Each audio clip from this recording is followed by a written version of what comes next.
I'm so stoked to have this conversation with you, and getting to kind of poking around and getting to know and listening to your podcasts and stuff. And so number one, just I'm just grateful that you're doing the work you're doing, especially in the wave we've all been experiencing, and you starting your podcast as a result of this, obviously the stress in this world. So, and how can I help is a great it's a great name for your podcast. So thank you for that, and thank you for jumping on here. Why don't you just tell a little bit, because I'm very curious about your background as a psychiatrist, as well as a psychoanalytic person as well. Yeah. So describe a little bit about your background, and then I'd love to get into some things that could potentially really help some people right here, right now. Great. Well, thank you for having me today. Yeah. And psychiatry is the study of the mind, the brain, and treatment can be done with medications, which psychiatrists can prescribe. That's something I do.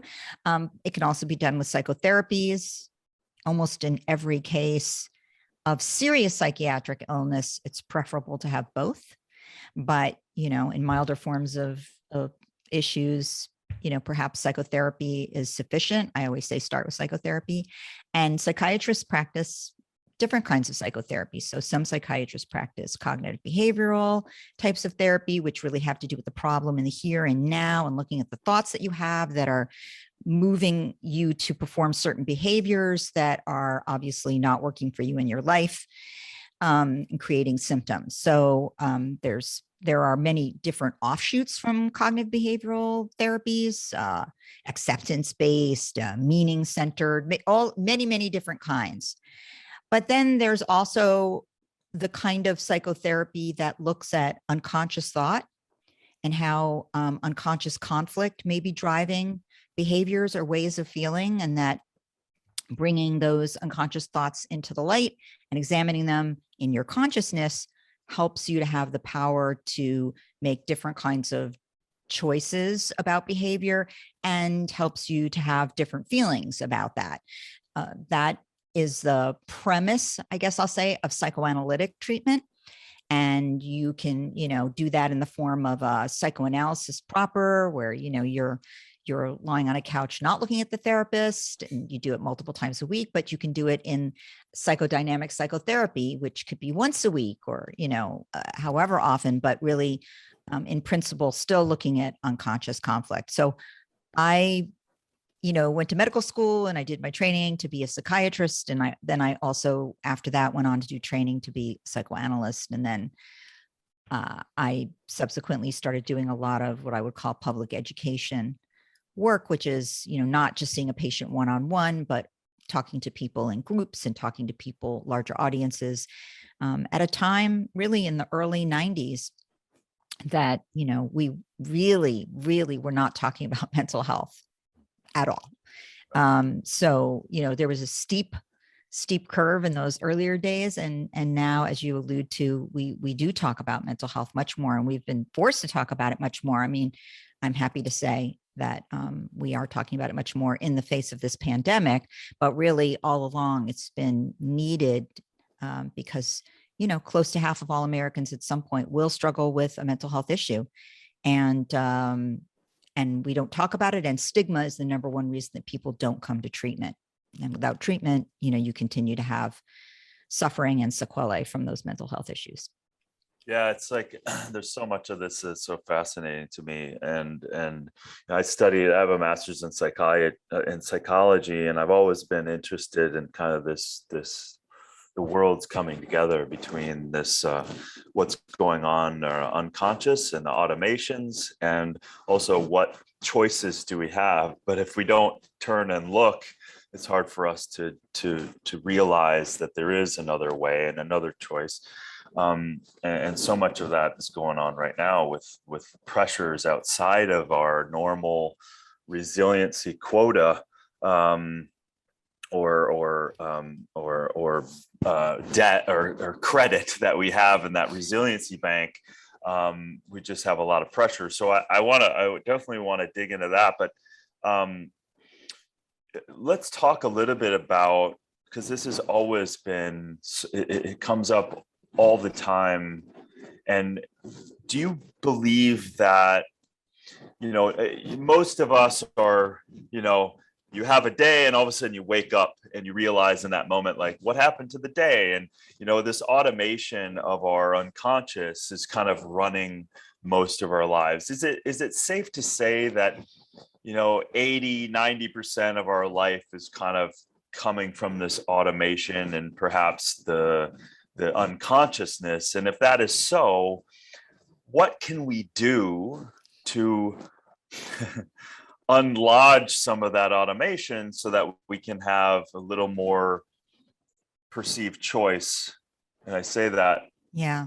I don't know, yeah. What are your thoughts? I can't give you a number because, and I am a very data-driven person, but I'm driven by scientific data. So there's no research study to tell us this amount of your, we may get there at some point. I say that as if, well, duh, but no, really, we may get there at some point, in that, this is the real age of neuroscience and our examination of the brain and we have more and more tools to do that in a way that, we may find increasing information. We are finding increasing information about what area is active when, and what does that mean? But we're not there yet.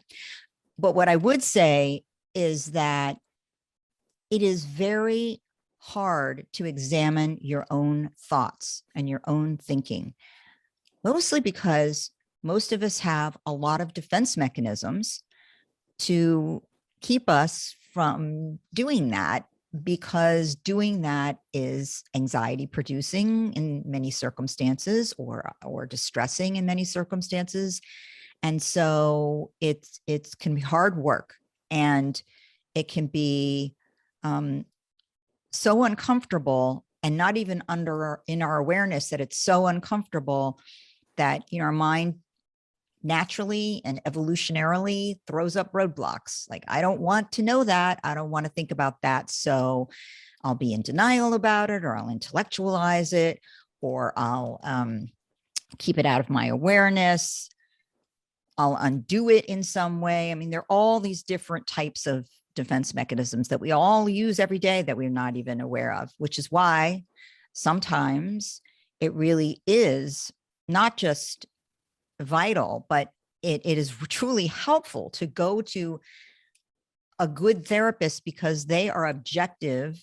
In other words, they're not inside your mind, and they can see the pattern that denotes a defense mechanism and help you to see that too. And then that might help point them in the direction of what you're trying to cover up from yourself and keep a secret from yourself, and get to the bottom of it.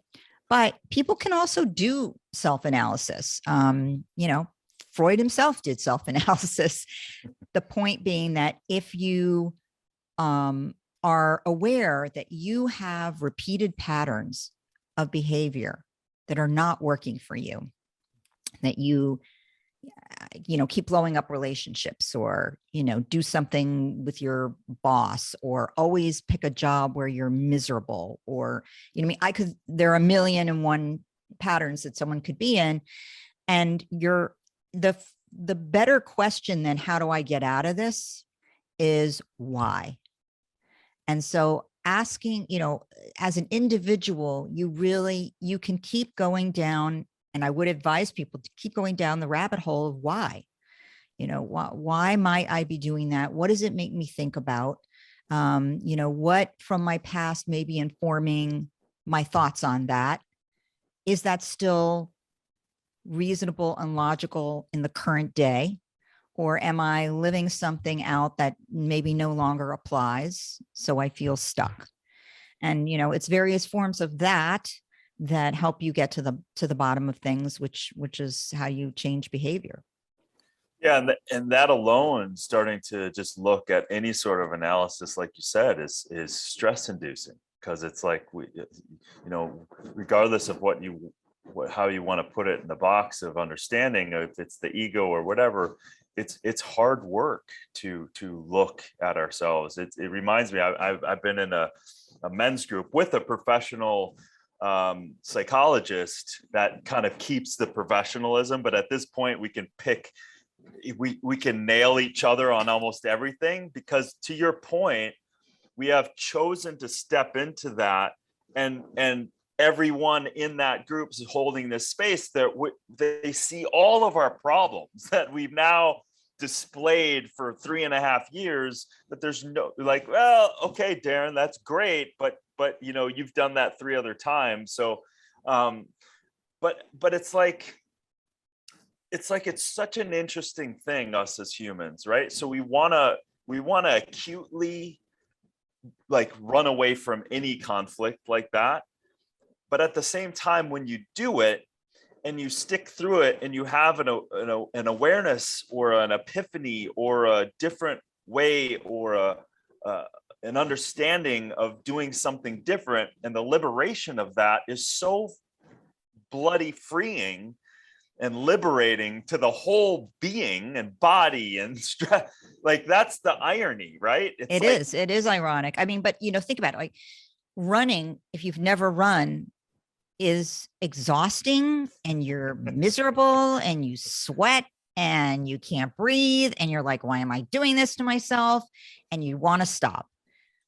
And if you keep doing that every day for over a period of time, during which many of those days may truly suck, at some point, you're going to have built up an endurance, and you're going to be running and you go, hey, this feels pretty good. And, I could do a race with this, or I could do, or actually I enjoy some things about this, and I'm in better shape and it feels good and my breathing feels good. It's just harder with the mind, because our mind is our organ of judgment, consequence, thought. So your ability to go, oh, I know that if I do this thing and stick with it, I'm going to get to a place. It's harder when it's all in the brain. So yeah. It is hard. And I don't like to flippantly tell people go to therapy, as if it's some, I acknowledge that it is challenging, but yes, it's freeing. And besides which, it's the goal of therapy is not to make you happy. And the goal of therapy is certainly not to make you perfect or good in some way. The goal is to reduce suffering. And that actually also something that Freud would fully acknowledge as the father of psychoanalysis. But even in those days, the father of talk therapy would say, the point is to reduce your suffering and basically enhance your life. So pretty much anyone could benefit from therapy. But, I acknowledge that it takes time and it takes effort and it takes money. And so not everyone's going to do it.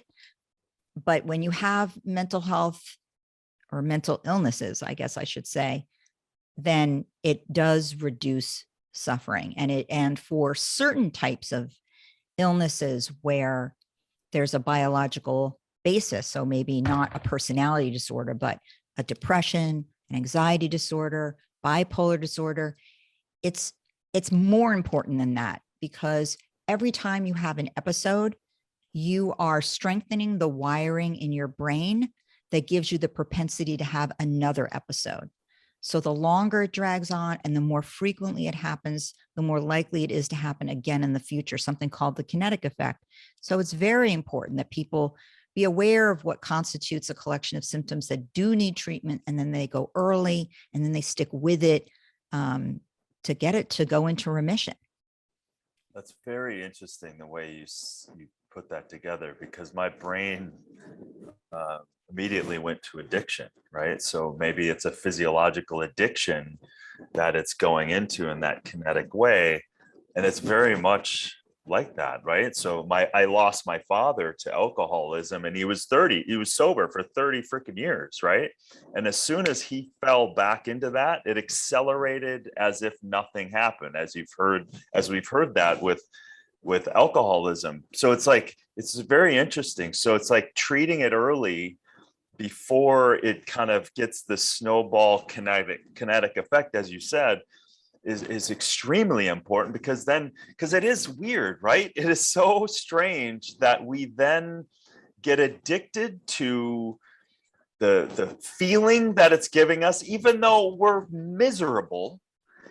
And the story, it's not really addicted to it in the physiologic sense that addiction drug is, but it is, it's sort of the way neurons work. And it's important for people to understand, all of our thoughts are basically chemicals passed from one neuron to the next. That's every thought, that's every emotion, that's the way the brain communicates with itself. But amazingly, neurons and the material of the brain is what's called plastic. It can change, it can grow, new cells form, new attachments form between neurons over our lifespan, more so when we're young than as we age, but still really throughout life in a way that's kind of unique to that organ for us. And so what perpetuates growth is use, is activity in that neuron. And so, an area that maybe didn't get much use would be like a country road. And then, you keep driving on a country road with cars and tractor trailers, and eventually you got a super highway, right? You've just made a groove, and because you've made it active in use. And so when it is a super highway, it's got the propensity for so much activity. And that's really that's the kinetic effect. That's the phenomenon that really makes it important that you seek treatment early and you finish it, which is another problem, that some people come into treatment, they get a diagnosis, they start something, and then they just sort of dribble out and then really have not recovered. And that might have to do with the kind of getting over that hump, right? Of the doing the hard work and facing. Doing the hard work. And the other thing is that, to be frank, we have medications. Some of them are really useful, but, all medications have a potential side effect. And so some people, and sometimes the first medication or even the second medication doesn't work. So the frustration of like, this isn't working, or this is giving me these effects I don't like, really causes people to just stop, which of course one completely understands. So it's hard. It can be hard. Like from your personal perspective and professional. So it's like, I look at the world today, whether this pandemic's here or not, for me, I have the same message of health, like take care of your foundation, hydrate, sleep, eat a bunch of healthy plants, whole foods, stay away from inflammatory substances, et cetera, et cetera, et cetera. And you build that foundation, it helps everything else. And so it does help your brain. It does help your body. It does help with some of those systems that then when you actually start doing the work, where do you sit with some of that stuff as you're kind of sitting there and going, okay, this person may be using substances and they're maybe just completely eating like crap, and that's definitely not supporting the situation. Mm-hmm. How do you bring in that part of the conversation for yourself? Just curious, like how. No, quite directly. Well, first of all, if somebody is abusing substances, alcohol or any drugs, it's very hard to treat another mental health issue as long as substance use and abuse is going on. So I'm really upfront about that. That has to be treated first. And, because it's driving some of the other issue. So that's a definite given. And I have often referred people for substance abuse treatment. And then, now as we remove the substance and you move along, now we're going to be treating this other issue that you've come in for as well. And in terms of food and sleep and exercise. Well, there is some data, exercise goes head to head with medication for mild to moderate major depression. It is helpful for anxiety disorders. It definitely reduces stress. But I mean, by exercise, I mean like 30 minutes of aerobic exercise with a heart rate up for 3 or 4 times a week, for weeks. So we know that that is effective. Absolutely. And I tell patients that. It doesn't always make them do it, but, I recommend that. We know that sleep is extremely important, particularly in mental health. If you're not sleeping and you have you have an underlying diagnosis of bipolar disorder, you are going, that's a sign you have an episode coming, or it will make an episode worse, or it will bring on an episode. There's just a huge connection between mood, anxiety, stress, inflammation, as you brought up, and sleep. Very important. And in terms of food, well, I think there's a lot we don't know yet. But I certainly am a proponent of having a generally healthy diet. I am not a proponent of like, eat these berries, they will cure your X. Way too simple. Because I'm very, I'm like, where's the data, So I've not been a fan of like, oh, guess what? Omega-3 fatty acids will treat your schizophrenia. Like once in a while, these studies come up. Mm-hmm. And I'm like, show me the data. And, I don't think it's a good idea to tell people that you can treat specific illnesses with specific either foods or, for that matter, over-the-counter vitamins or non-FDA regulated substances, because, the difference is that we know less about whether they are a problem in high doses and so on, because they're not FDA regulated. So like everybody was really hot for some years on kava, kava reduces stress. Great. Oh, turns out like a boatload of kava can really harm your liver. But, we didn't have that data going in because kava's not FDA regulated. So I think that, we have to be cautious about what we're recommending, and we have to be driven by science. That being said, if you are eating like not nourishing food, or food that propels inflammation, and so what is coming on the horizon? I think really cool, fascinating stuff that about the gut and brain connection, and inflammation and bacterial flora in the gut, and its relationship to inflammation in the brain. I think that there's going to be a lot of money there, but I don't know what the money is yet, because I don't think anybody knows what the money is yet. So I look forward to like that. I think that I hope research dollars go in that direction, because it does look very interesting. That's one of the biggest problems in mental health is, lack of funding, but for research. But I think that's going to be very interesting, and we just don't know.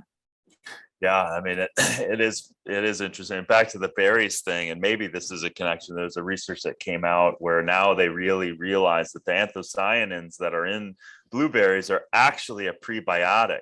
So it's directly feeding the microflora, and no one knew that, right? So It's like, so wow. I think there'll be more and more, but like, so for example, sometimes someone will ask me, should I take probiotics? Blah, blah, blah. Here's the thing. We know that that the bacteria in your gut can affect these things, but we don't know which bacteria you want in there. And we don't know that just swallowing something that has that bacteria in it does anything to change the ongoing colonization of your gut. So, it's just a, what can I say? There's a lot of money in pharma. So, there's so much, and that's where it's like I want to have these bigger discussions of the simple, stupid things that we can do. Simple, brilliant, really, because we know that diversification of fibers, diversification of food, definitely shows the proliferation of bacteria, beneficial bacteria in the gut, things like that. It's like we know that sleep. So yeah, I'm all for, obviously not substance abuse, but I am all for aerobic exercise for mental health. I'm all for sleep hygiene to help you to have the best night's sleep that you can. We know that also sleeping too much isn't a good thing. Like, a certain regular hour, certain, regular schedule, 7 to 9, hours, those sorts of things. I'm all for educating people on things that don't help them. Like they think, oh, I have a glass of wine before bed, that will help me. And, they don't know that alcohol interrupts sleep architecture. So, you're having many more awakenings and it's actually not helping you have a good night's sleep. And, so like all the education, I'm all for generally healthy diet. I'm not on any end of like, you must never have X or you should always eat boatloads of Y, but I am for, definitely, again, following the data, again, not as a psychiatrist, but just as a medical doctor in general, Mediterranean diet's a healthy diet. Sure. For many, many things. And we do know that having a comorbid condition like diabetes, we know that affects the brain. We know that, obesity can affect the brain. We know that, so it's mental health is health. And we so yes, take care of your health because they are one and the same.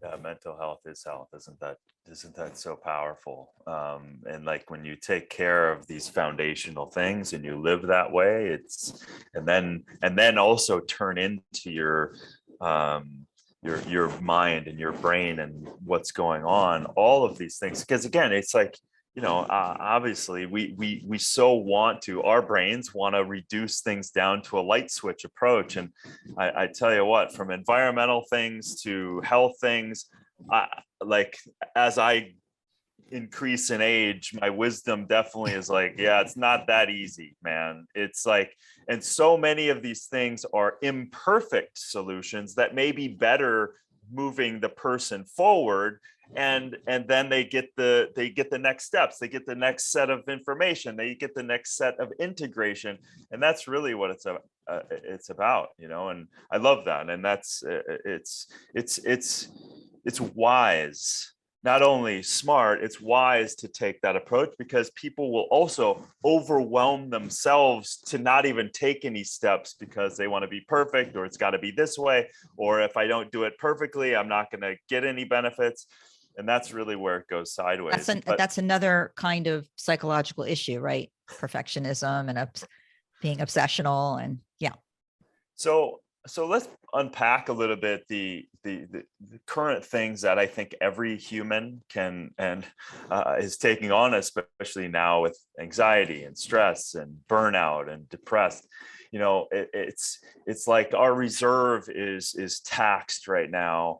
Our resiliency seems to be waning in the wake of all of these things. It's just a crazy time.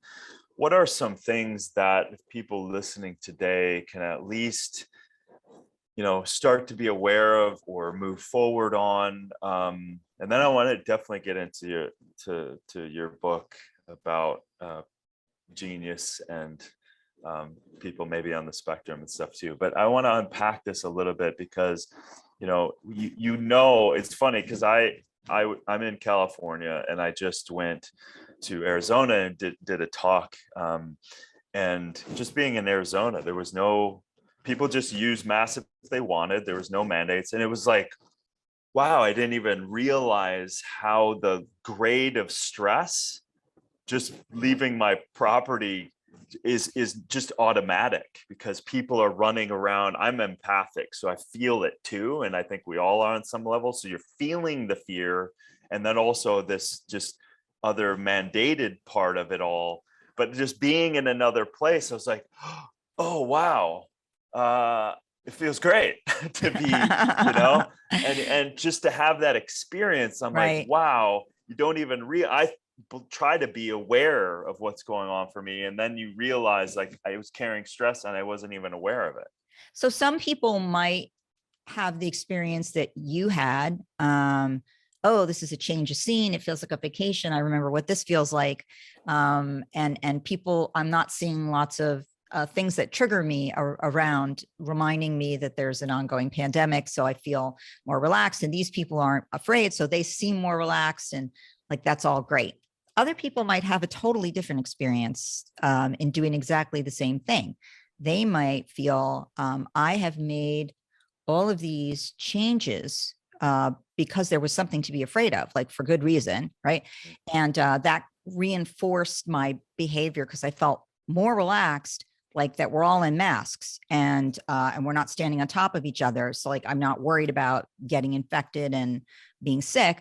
And that going someplace where it seems like people are in denial because they have just as much COVID there as you have in California, but they're not doing those things, might have made you more stressed and more anxious. And like, I want to go home, where people do that, so people are having all different kinds of reactions. I am seeing plenty of people who, in being forced to, and when I say forced, I don't mean by the government. I mean, like, being forced by the pandemic to make a lot of changes in their life that were radical. Really, most of us, right? These changes have been radical, are having difficulty coming out of that, or having,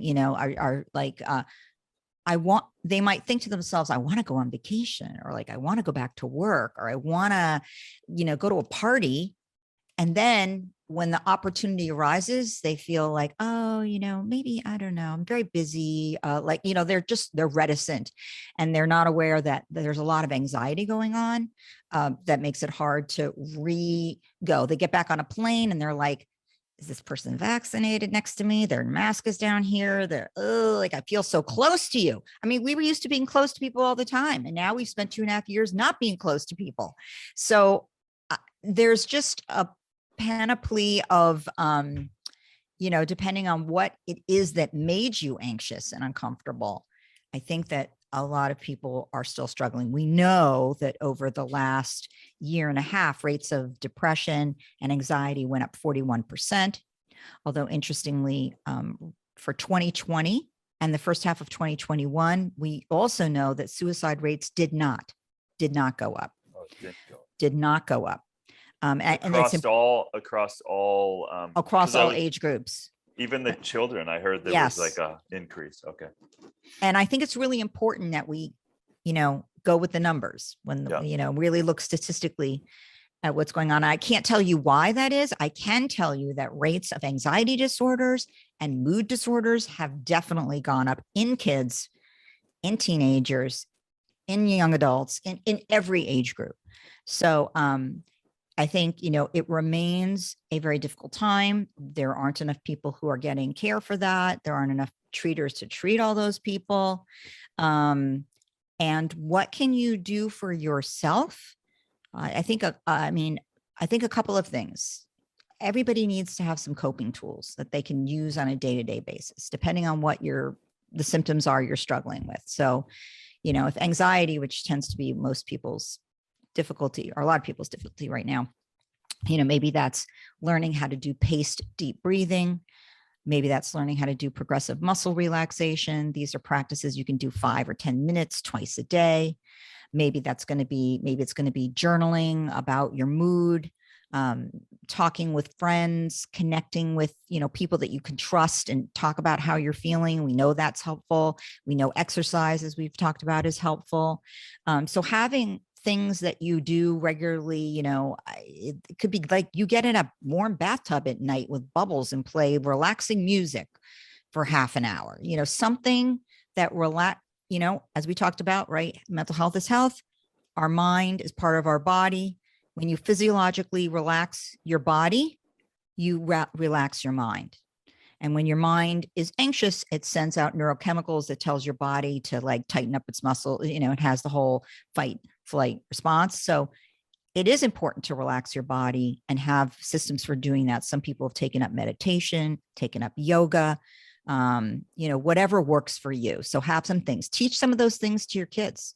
Kids need them too. They need some coping tools right now, and they need to be able to talk about how they're feeling to their parents or to their friends. So those are the things that you can do for yourself. But also we found over this pandemic that teletherapy has turned out to be really effective. Like it's not where we were going before this pandemic. I assure you, I would not see anybody just by teletherapy. But this just accelerated the whole field like a decade. And now in all of us being forced to do it, we're finding out it works pretty much as well as in person. So you don't have to have somebody nearby. You don't have to have somebody you can commute to, and there are many ways to find someone that you can talk to. And I advise people to do that when they're struggling. Well, that's a silver lining for sure, because that can help, you can, therapists can go back to back with things without having to move around. And that's great. And maybe potentially makes more people available, and more people, you can do it in the comfort of your home, right. And maybe you can keep that stigma a little more secret. I think that's unfortunate if it's about having to keep the secret, but I do feel that, like if you're really depressed, sometimes it's just like hard to get out of your house, and so like being in the comfort of your living room is okay. So that's the thing I think of too, because I've looked at habits of health for a very long time, 25 years of looking at this. And that's why I got into like the mental side of things, the emotional side of things. I was always like looking at people going, hey, they're getting results and seemingly the same things they're doing, but yet there's so many other things going on, and a person's intention and the reason they're doing things matters so much. So when I think of people when they're stuck, especially if they're depressed or mildly depressed or a little bit or a lot, whatever the spectrum or anxiety, the issue that I find in people is that it's so easy to find our routines. It's part of the blessing of us as such an adaptive species. We adapt to bloody anything, and then it normalizes. And even in this anxiety kind of world we're in, that's just in another level, we kind of still normalize it and then find a routine. And that routine doesn't necessarily mean that's in our best interest. So what are some things like that's my, because again, like reaching out to people, just talking to a friend to listen and all of these things, it's that juggling people out of those routines just so they can at least do something, right? To turn on that bath at night, to do something nurturing for them, because it's like you find that challenging and frustrating as a therapist when you go, listen, start doing these things, and yet they don't, and they're so easy to do because you're running right up against this. There is a comfort in not, trying something new can be anxiety producing, especially if you're already anxious, right. So, and there is a comfort in just doing the same thing over and over again. And change is hard, and transitions can be scary.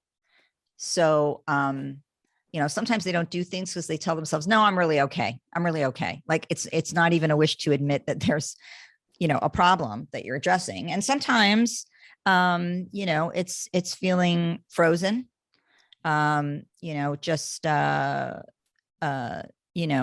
There's so much anxiety that you just kind of feel locked in place. And, if that's where you are, obviously, I think coming to see somebody is important, because sometimes, for example, somebody will come in for psychotherapy for anxiety, but they're so anxious that they can't learn something new. And that part of, you need your frontal lobe to be able to acquire knowledge, to be able to implement it. And so part of medication is, if someone is so severely, whatever it is, anxious or depressed, that they can't make use of what I'm telling them. And that's when, you know, I'm going to say, hey, we need to reduce your anxiety level enough that you can take in this information and learn it. Because it's skills, you know, and so that's, you know, that might be where people are at certain points. Right. And it's like I think it's a great way to understand that there's sometimes interventions that need to be able to unlock a door that's been shut, right? And at least now, once you get into that door, again, it may be an imperfect solution, but a really important solution right now for that person to be able to access something so that they can start implementing all of these other things that could help them. And I think that's a really important distinction, right?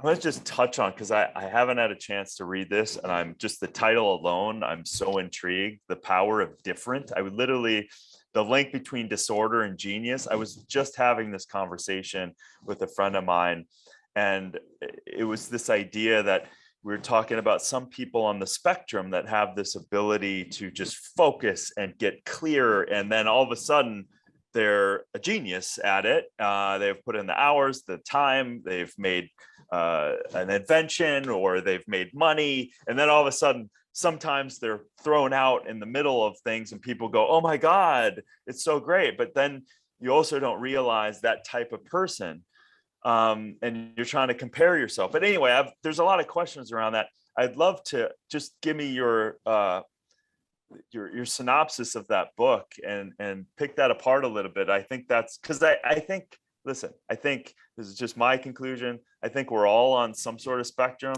at all the time, because I recognize it in me sometimes. I'm like, oh yeah, here we go. I can see my brain doing certain things. And I also celebrate that, right? I also celebrate that through the kind of the unique fabric that we all also are. Well, so when I use the word spectrum, I don't know if this is what you are meaning, but usually people in my field, at least, are talking about the autism spectrum specifically. Right. But really, there are, so what I would agree with in your statement is that we all have slightly different brains. You know, there are over a billion, you know, there are billions of neurons and trillions of connections in each brain. And there are, you know, there's tremendous variation. There are some people who have enough variation that correlates to areas and a type of wiring that can create symptoms for them, collections of symptoms for them. And we call those mental illnesses. But those same people who have that difference in wiring, the wiring also confers the potential for extraordinary strengths.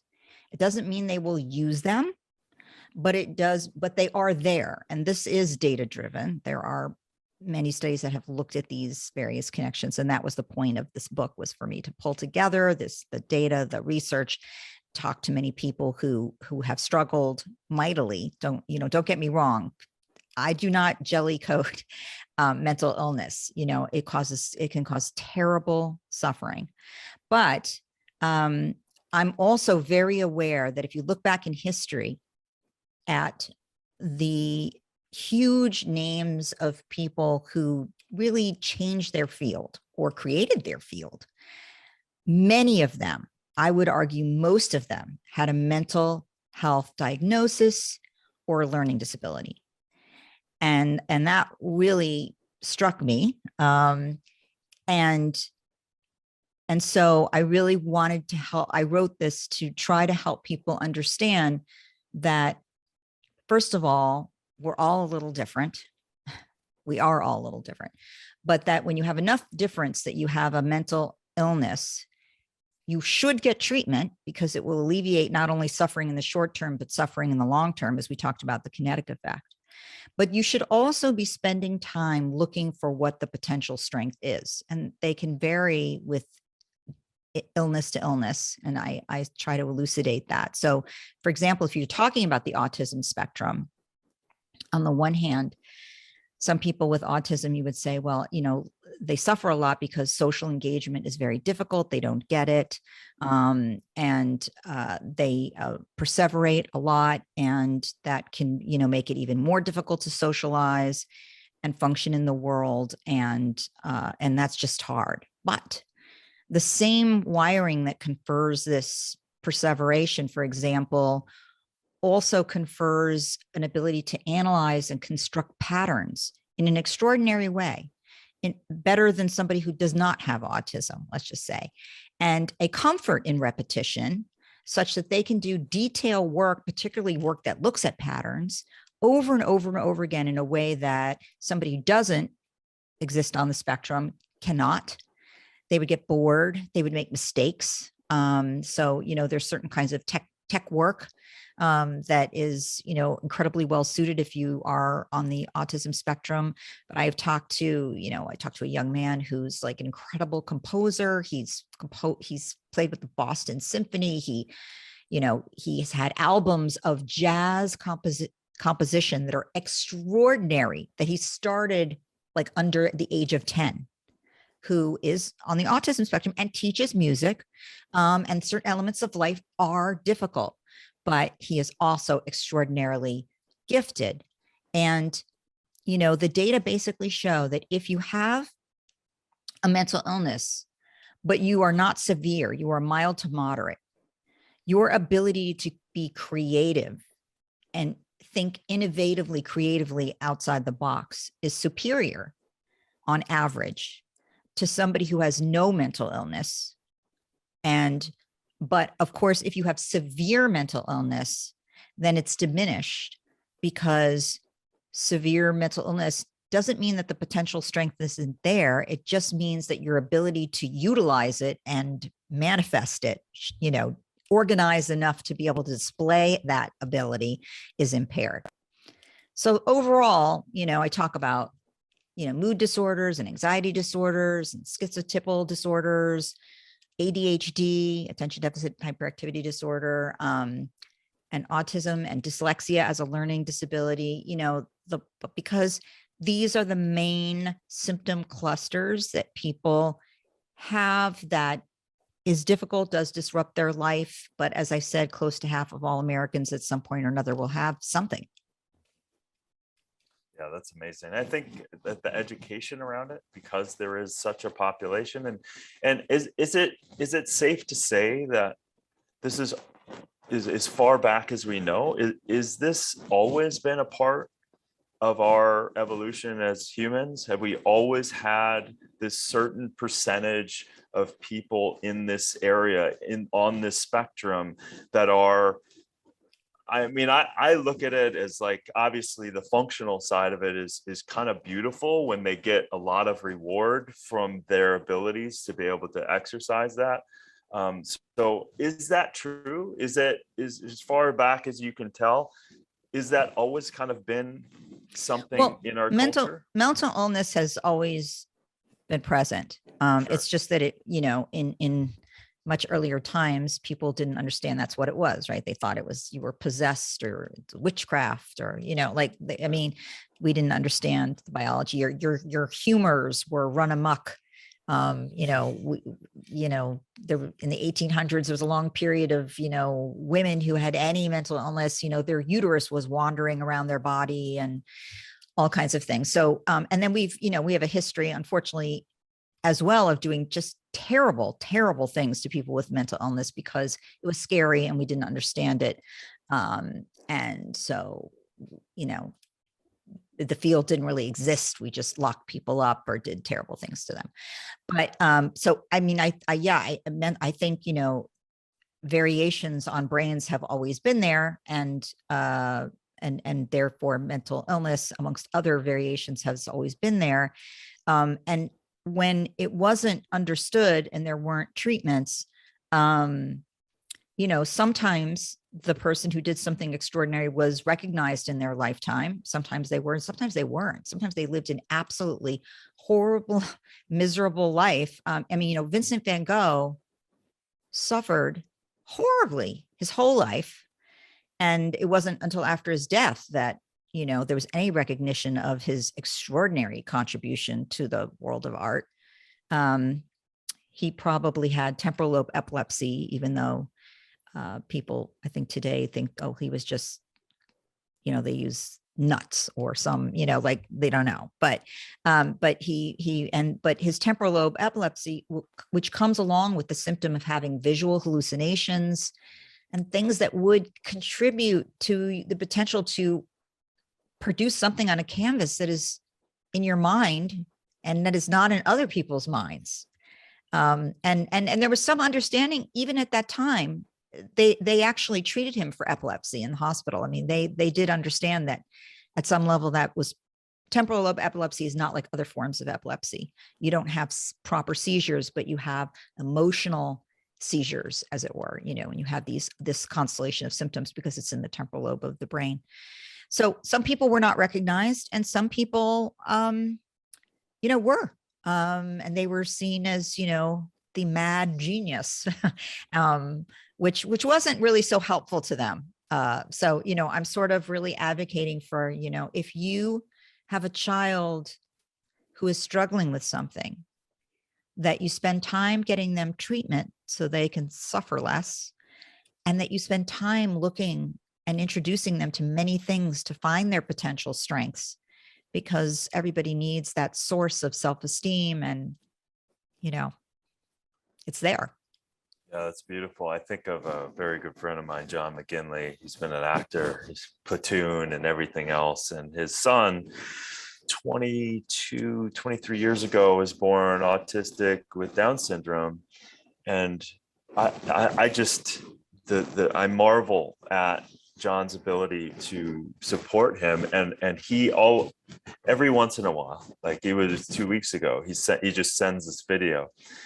And his son, who largely can't speak, right? He has a very small verbal, right? He has a very small verbal acuity. And so he'll send these videos where he's learned a guitar, he's on a stage in front of people. And then the last video he sent, he was singing, like things were coming out of his mouth. And I instantly cried because I've known Max now since he was 11 years old. And it's just extraordinary because he has found something that you don't need him to say anything to know that he's enjoying it. He's learning, he's engaged, so much so he would do things that he would never do before. Well, music is a collection of patterns, right? And so music is often a good direction for someone on the autism spectrum. And social communication, when it's purely from like person to person, can be like a little baffling if the area that has to do with reading faces is impaired. But one's ability to, have like an audience where you're not having to read every individual face might be just great, might be just fine. And so, well, that's a cool story. Yeah. I've learned so much and just observing that relationship and getting to know Max, and it's extraordinary. So I'm so grateful for the work you've done and you continue to do. I want everyone to check out How Can I Help podcast, because there's a lot of great information. I know you're constantly putting out some cool stuff. That poll that you put out about 90% of the people, what was it, the 90% of the people really care about the mental health of children and the Olympic stuff, and they're talking about the mental health in the Olympics now.